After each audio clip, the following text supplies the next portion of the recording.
2, 3.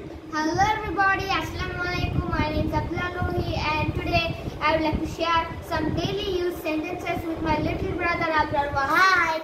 So let's jump onto the video. First, তোমার সমস্যা কি? What's your problem? তারপরে ঠিক আছে। It's okay. তারপরে এটা কি? What is this? তারপরে সাবধান। Be careful. তারপরে নেক্সট চুপ করো। Be quiet. তারপরে আমি দুঃখিত। I'm sorry.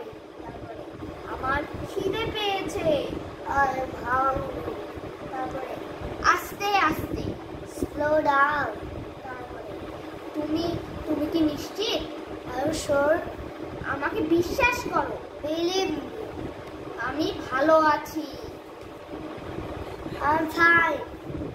কি খবর? What's up? কেন নয়? Why not? নিচে দেখুন। See below. আস্তে হাঁটুন। Walk slowly. জোরে বলুন। Speak up. কাঁদবে না। Don't cry. আমাকে দেখতে দাও। Let me see. বিড়বিড় করো না। Don't mumble. So that's all. আমাদের পরবর্তী ভিডিও দেখার জন্য ভালো থাকবেন, সুস্থ থাকবেন। বিদায়। Bye bye.